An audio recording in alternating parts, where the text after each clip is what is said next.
we are checking in with some weekly tarot tips for you. And for a feel-good hangout, with you guys, just have some fun, stay sane, and just vibe together. For those of you who are just getting to know us, I'm Heather. And I'm David. From ZenRoseGarden.com, home of Zennet Academy. We built Zen Rose Garden in 2008 to help people through some of the hardest traumas and emotional upsets of life. So we're going to bring you some feel-good and support today. Now, we do have a quick offer at the end for those of you who want more. We also have some free stuff just to say thank you for hanging out with us. So stick around for that to the end. As you guys come on, let us know that you're here with a #LiveTribe. Or if you're watching on the replay, give us a #ReplayFam. If you have any questions, drop them in the comments as we go. So I take my job as a teacher We take our jobs, but she certainly takes her job. Because it's all about very me. serious. It's about me. Upstaging David is my job. So I take my teacher job very seriously, as you can tell, to help you guys really gain a solid sense of spiritual self-reliance so that you can be resilient and bounce back when you face plant on the sidewalk of life. Wow, it just happened to have the devil card, right? So speaking of face plant, as we go through this tip for today, I want to see how creative my YouTube fam is. I want you to drop the emoji that you think fits the tip of the day best, and we will pick our favorite. And I'm actually going to pull a card for you today. Absolutely, but you got to drop an emoji to get a card. Or several, if it could be like an emoji sentence or something. So, but do drop it, but you have to come on and say hi and drop an emoji. Emoji sentence, a phrase, not a novel, but something. You have to come on and say hi and drop an emoji if you want me to pull a card. But I want to give you the tip for the day, and we teach. That's our thing, is we love to teach. We have an online school and lots of clients for 12 years. So I want to talk about 3 types of difficult clients a lot of our clients struggle with. And by clients, I mean our students that are learning how to read the tarot and do this professionally. So if you read tarot, I want to give you permission to say no to some of these people. Right. So first, let's talk about what gets a lot of readers in trouble. And I'm talking about new readers that don't understand what the purpose of their tarot is for. So we have this old tradition of fortune telling, right? That kind of still permeates and haunts us. And fortune telling is kind of like, it's for fun. It's for parlor games. It's kind of can be a scam. It's not real tarot. So even though you can get predictions that might come true occasionally, or you can get a good projection of what's going to happen in the future based on energy, it's not about fortune telling. Today in the spiritual niche, when you get a tarot reading, it's more about guidance and counsel and coaching.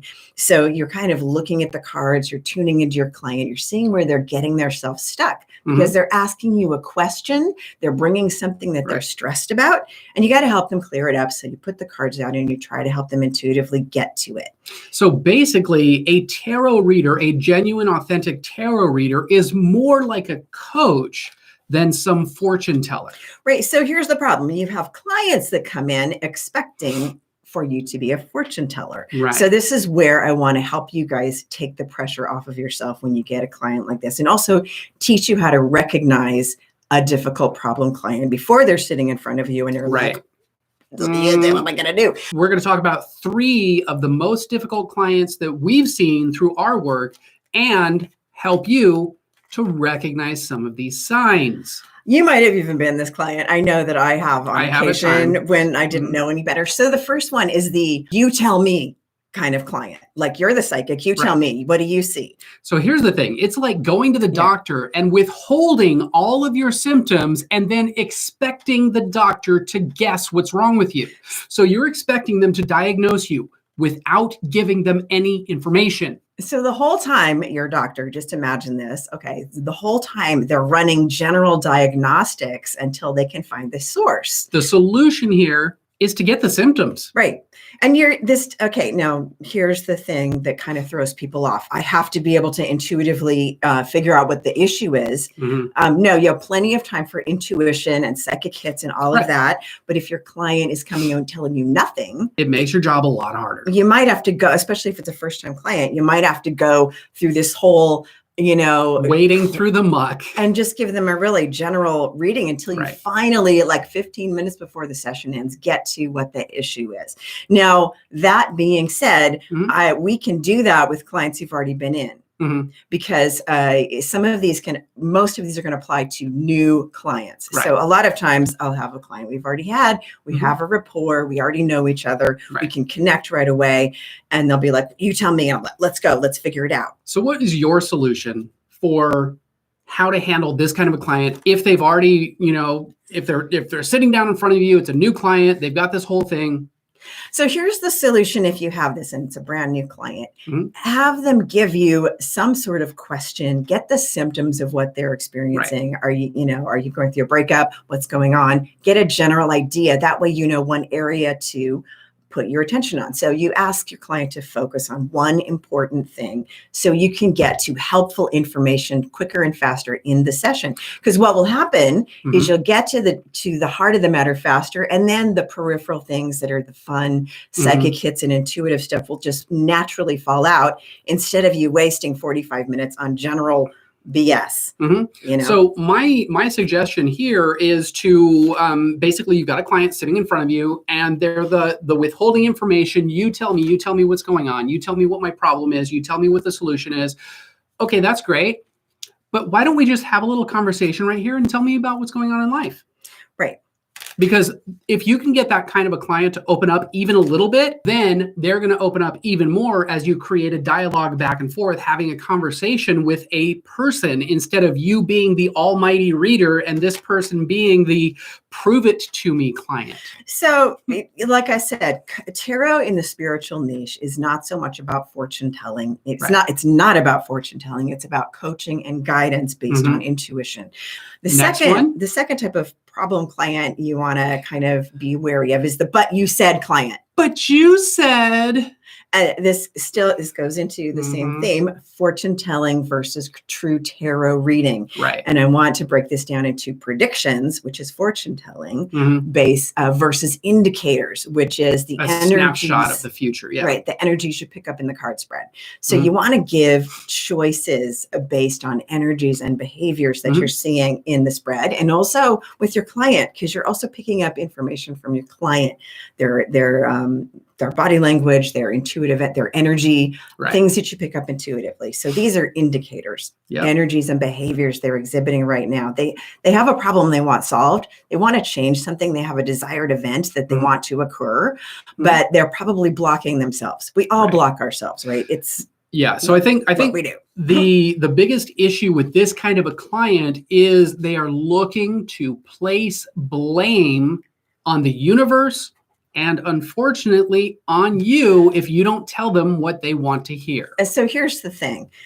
Some clients, this type of client, like client, I said, these things don't normally apply to clients you already have. Right, because they've already passed the gateway and you've already got a rapport built with them. Right, so you might have a client that's like, but you said by this time I'd get back with my ex. But you said by this time I'd have the job. But you said by this time I would be rich. But I also said, don't call me. But I also said you need to fix your. I would say. But I also said you need to fix your behaviors. Right. So when you have a client like that, because you're going to get stuck with eventually, you're just going to, you have to find a helpful way of predicting things for them ethically, which is I see the behaviors, the negative behaviors in your cards. This is what's going on as a snapshot right now. So if you change do this, this might happen. If you do this might happen. So you can predict ethically and have a good intuitive hit if you can be like, well, this will happen more likely when you see these indicators happening in your life, when you see these kinds of energies shifting. So when you say you're going to definitely have this in 6 months or whatever, you can play with timeframes, but timeframes, if you've read tarot before, are very iffy. They're malleable. They're fluid. Third type of potentially difficult client is the emergency client. And like I said, these three all have to do with ones that expect fortune telling. So again, another side note, we will take the emergency client at the last minute. Notice how difficult it is for her to get out of her own. I'm just narcissistic AF today. So I can't do it now. We will take emergency last minute clients if they are returning clients. Right. But we will not take emergency clients if we've never seen them before, because and here's the thing. If you've got a new client that needs a session right away, that needs a reading right away, that is a red flag, not an orange flag, not a yellow flag, not even nowhere close to green. That is a red flag. Stop, collaborate, and listen. Don't do it. Here's why. They're highly emotional. They're scattered. They want you to tell them a certain thing. Yes. Like, you're going to get back with him. He's just, he's coming back. And they want a certain answer from you. And here's the thing. When they're in that state of mind where it's such a big urgency and it feels very real inside of their mind that they need this thing right away, they can't hear you. Right. They can't hear the information because they're operating from that state of primal fight or flight, and they're not really listening. They just want somebody to tell them what they want to hear that's going to calm their freak out, but it's not really the information that they need. Truth be told, I've been that client who's like, I have to have a reading because I just broke up with my boyfriend, and I'll go to some new reader.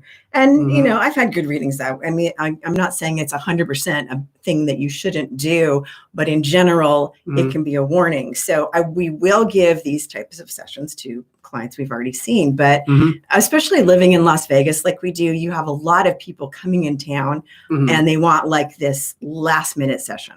You don't know them. You don't know what their thing is. A lot of times they're looking for a fortune telling thing, and that's just not what we do. Yeah. So the solution is to send that client, if they really want to see you particularly, send them to your booking system on a wait list, give them a little cool off period of a day or two. Right. Because a lot of things can shift in 24 hours when someone's hit with something crazy. Let them calm down, because the energies are so up in the air that you might give them a reading for right now that might be totally scattered.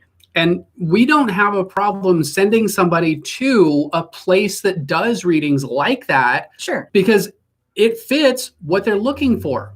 Okay. So you can send them, for us, there's a psychic Eye Bookstore that they'll take walk-ins, they'll take anybody. That's a fantastic place for somebody like that to go to get what they're looking for. But if you're looking for clients that are long-term, that you want to help, if you're in the spiritual coaching niche, you want to understand the type of clients that are out there that are looking for readings. And what kind of readings they're looking for, whether or not they match you. For us, we coach people on a long-term basis, help you get to your truth, your emotional balance. And those are things that certain clients want to work on, will put the work in. When you have these three type of clients, they're indicating clients that don't really want to do the work. They want a magic 8-ball. They don't want the long term. They don't want an actual solution. They just want a quick fix, a Band-Aid that makes them feel better for now. So the Band-Aid that makes them feel better for now clients are not ones that you want, because they're not ones that are willing to put in the work. You're just giving them. Well, they're not ones that we want. Right. There may be readers out there that's all the kind of client they want. They don't really want to connect deeper. They don't want to help them out even more. They just want to give them a quick thing, and that's fine. There are clients out there like that, and there are readers out there like that. But what I'm saying is, if you want a long-term serious business based on helping people on the long term in a serious way, then you want to kind of vet your clients, because these three types of clients are not clients that necessarily want to do the work. And they don't want to go long term, and they don't want to show back up. They want, you tell me you're the psychic. These are also these psychic hoppers. You see all the things. These are the people that hop from psychic to psychic to psychic that are probably all going to tell them the same thing. And then there's the but you said client, right? But you said I'd have this by this, this, and this. You don't want to have that kind of responsibility for your client. They need to do the work to get there. Right. And then the I need it now client. Right. All those three, you can see there's a common denominator. They want the quick fix. They don't want to do the work. And honestly, if it's an emergency situation, you should probably call the cops or a doctor. If it's that much of an emergency, you should not be going to a tarot reader. Just saying. We've had some pretty crazy things, and we'll talk another time about ethics and who you should recommend. Ethics readings, etc. But this is just kind of a quick hit on three types of difficult readers that all kind of want the same thing. Yeah. So if your arm has been torn off and you're bleeding out, you should probably not be going to a reader. When is it going to stop? When is it going to stop bleeding out? No, go to a doctor. Just saying. Go to a qualified professional that fits what you're looking for. Okay, so Jamla, it looks like you are the winner, Wizard Balanced Doctor. I think that fits perfectly. And I'm pulling this card for you out of my little spread here. It is the Three of Wands, which I love. The Three of Wands is about your desire. Mm-hmm. And the 3 card is about your creativity out into the world. So the guy in the card is standing on top of a hill, looking out into the world. Mm-hmm. So it's about desire. It's about a little bit of, I want to go out and enjoy in the world. It's about, what do I want to create for my desire and move out into the world and bring that to everyone. So for me, what do I want to create? What do I want to create from my desire? It's really not so much what I want to do for my career so that I'll make money. Right. What do I want to do from my true, honest desire, and how do I create that? So for you, because we're going more big picture. So it's also a little bit of a fun card because it's a little bit more of, so for you, it might be about converging your work and play. Your work, your play, and your desire. And when you have those 3 in balance, I think for you is that for the rest of your life, I feel like you need to create something that fulfills those 3 needs. Yep. Right. And if you do life and live life with your passion and line that up with your creativity, line that up with your business, perhaps, it's going to be so much more fulfilling all the way around. And this card is really about looking and seeing what you want to create with your magic. Right. So I think for you right now is merge those 3 things, put all of your passion into it. They say, if you do what you love, you'll never work a day in your life, that kind of thing. It is time right now in your life to converge those 3 energies. Yes. Make a commitment to yourself today to do what you love. If you're not doing what you love right now, if it's just paying the bills and 9 to 5 for now. But the thing is, we love what we do and we work a lot. Yes. But it doesn't feel like work. Yeah. It doesn't feel like work because we love what we do. So for you, it's about converging those 3 energies right now, making the commitment to doing what you love from this point forward. And you will live a much more fulfilled, rich life. Yes. And it's the perfect time to do it right now, right? Yes. So Jamla, if that resonates with you, give us a thumbs up, hit that like button. For anybody else who just heard this reading, give us a thumbs up, hit that like button, smash it like it's potatoes. You guys are awesome. You guys are awesome. Smash it like it's potatoes? Yeah. It's a new thing. So we do want to take a quick moment to tell you about that offer that we told you about in the beginning to join our online community where our Zen heads hang out and where we, as of a couple years ago, teach all of our courses, including our comprehensive tarot course. Zennet Academy was an idea that grew from our love of teaching. It's our 3 of Wands project, right? If you can't tell. In Las Vegas since 2008. We wanted to go bigger and decided to create something online and global. To come together and to be supported while supporting others. We opened our online school in 2017, where now we have a tribe of powerhouse students from around the globe who connect, learn, and improve their skills 24 hours a day. 7 days a week, 365 and a quarter days a year. Zennet Academy is a fully operational healing center that fits in the palm of your hand. It didn't just happen overnight. We have put all our education and good mojo into it. And it's not just some pop-up class that is gone when it's done. Oh no. Like learn to make a crystal grid or stuff you can just grab for free on the internet, but meaningful courses with well-researched information, not just the same copy and paste stuff that is everywhere you search. And if you want in, we did make it easy to access not just one class, but over 21. Yes, 21 seriously deep PhD-backed courses to binge on to your heart's content. Plus all the lifetime replays. All of them. And all the shenanigans. Because make sure to, yes, shenanigans, definitely. All kinds of shenanigans. Be sure to check that out in the description. Plus, I'm dropping that in the comments. Yes. Since you guys have watched this far, be sure to check out the goodies. Check out the goodies we got for you. There's a link in the description below. If you like this video, hit the like button. Bam, bam, hit it hard. If you want to see more videos like this, be sure to subscribe. And spank the bell. Spank it on down to turn notifications on. So you're the first to know when we drop a new video. Or go live. And now it's time to check out these videos right here and right here, over here and over here. I don't know what accent that is at all. You guys have a beautiful day. Thank you guys for watching, and we'll see you in the next video.